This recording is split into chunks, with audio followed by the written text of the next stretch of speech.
E aí, a gente faz como cão, que volta ao vômito. Nossa, coisa nojenta. Mas é isso aí que a gente faz. Quando a gente erra no assunto e torna a errar novamente. Graça e paz. Bem-vindo ao 26º dia com Provérbios. O capítulo de número 26 faz um convite muito importante para a gente. A observarmos a tolice que pode estar à nossa volta e, sobretudo, a tolice pode estar dentro de nós. O capítulo 26 ele vai falar muito sobre a vida do tolo, sobre o comportamento de insensatez. E logo no verso de número 11, a gente vai ver um retrato aqui de quem é o insensato. Olha só o que diz o versículo 11. Assim como o cão que retorna ao seu vômito, é o tolo que retorna à sua insensatez. Logo no início do capítulo de número 26 de Provérbios, a gente vai ver esse retrato do insensato, da pessoa que vive na tolice. E como Salomão retrata essa pessoa? Um aspecto fundamental que ele diz aqui é a repetição de hábitos insensatos. A pessoa insensata, a pessoa tola, uma das coisas que o provérbio vai mostrar que ela faz com frequência é repetir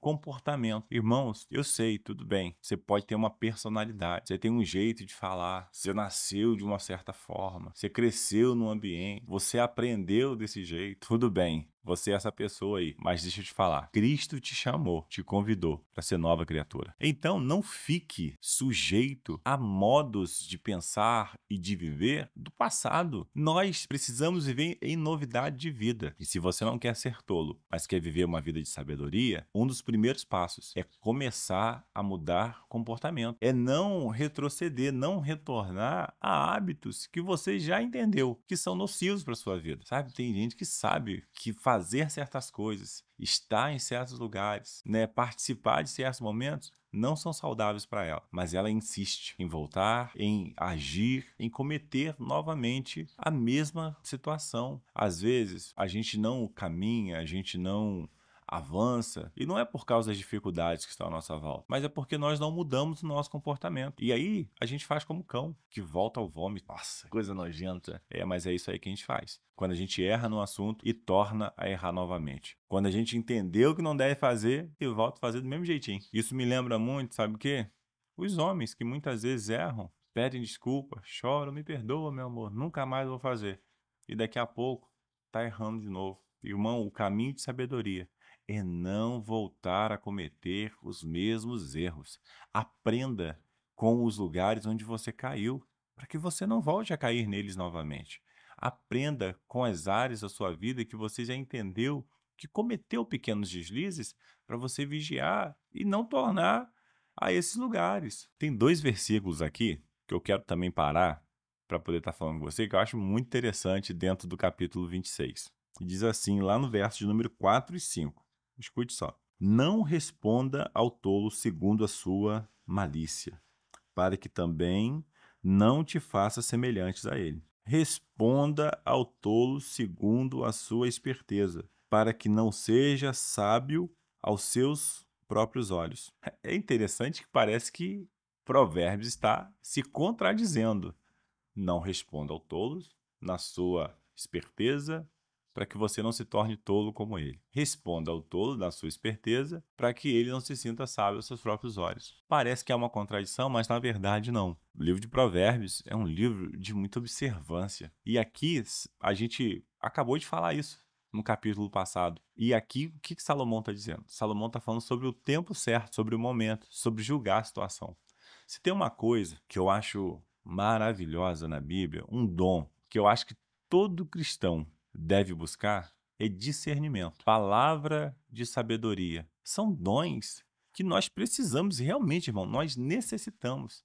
Palavra de conhecimento, palavra de sabedoria, discernimento, porque isso vai nos ajudar a entender o momento, o ambiente em que nós estamos e como nós devemos nos comportar. Porque Salomão aqui, ele está falando de duas situações. Existem situações que é melhor você ficar calado, para você não dar munição, para você não tornar o assunto ainda mais complicado do que já está. Mas vai ter momentos que você vai ter que se posicionar. Vai ter momentos que você vai ter que ter uma palavra, sabe, uma palavra rema, uma palavra carregada de sabedoria para compartilhar naquele momento, para poder resolver toda aquela questão e não permitir que aquela pessoa permaneça no erro. Agora, qual é o momento certo de se fazer isso? Nós temos que discernir, nós temos que avaliar e compreender. Pedir sabedoria a Deus para conseguir perceber o tempo e a situação à nossa volta, para entender como agir. Dando continuidade ao capítulo de número 26 e já partindo, né, para o final, o encerramento dele, eu quero apenas dar mais uma olhada aqui em algo muito importante que vai falar ainda sobre esse aspecto de tolice e vai tratar com a gente aqui sobre o que a gente fala, sobre o poder das palavras. Gente, tudo que nós temos estudado nesses últimos dias fala-se muito disso, sobre como nós devemos falar, sobre como nós devemos controlar a língua, entender o tempo certo do que dizer, ainda que seja com sabedoria. Há um momento correto para se falar. E há um momento também para se calar.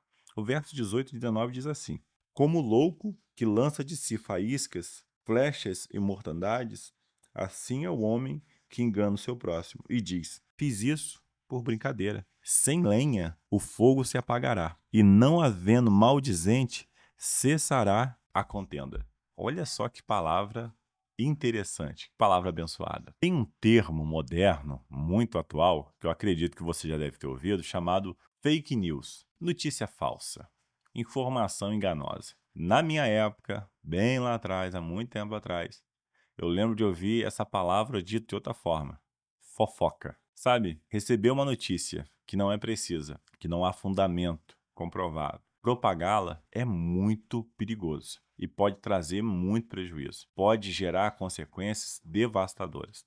E aqui em Provérbios, né, a gente começa a partir para o encerramento do capítulo e a gente vê esse alerta que a Bíblia vai trazer.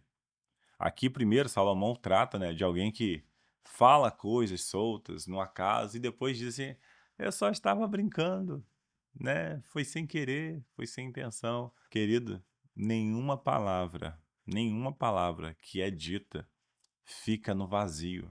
Ela sempre vai gerar algum sentimento, algum pensamento, alguma interpretação. E nós precisamos ter cuidado. Nós precisamos ter sabedoria no falar. E aí, esse verso de número 20, eu acho ele muito precioso. Diz assim, ó, sem lenha o fogo se apagará. E não havendo, aqui está dizendo maldizente, mas vamos falar fofoqueiro? E não havendo fofoqueiro, cessará a contenda, a briga, a discussão.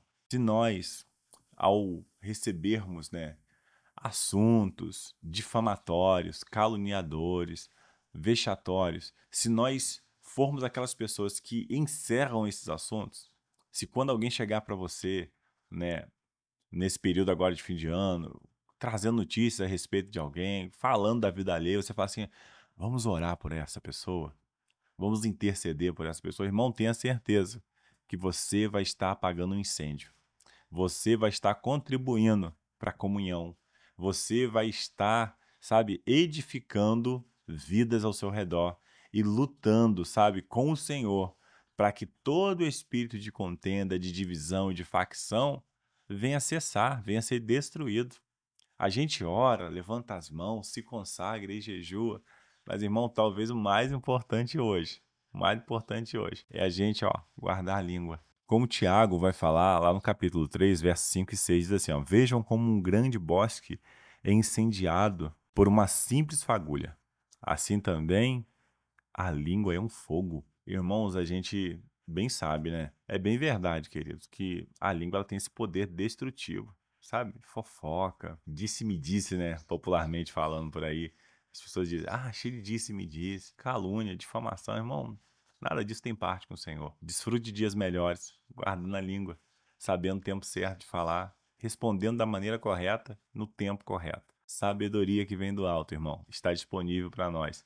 E eu tenho certeza, a gente está chegando já no finalzinho de Provérbios. E eu tenho absoluta certeza que seu coração tem sido transformado diariamente e que você vai poder iniciar 2025 com um coração muito mais sábio, com uma mente transformada e regenerada pela palavra de Deus. E com uma língua, irmão, com uma língua afiada para falar o bem, para fazer o bem e para edificar vidas. Senhor te abençoe e até o próximo dia com Provérbios.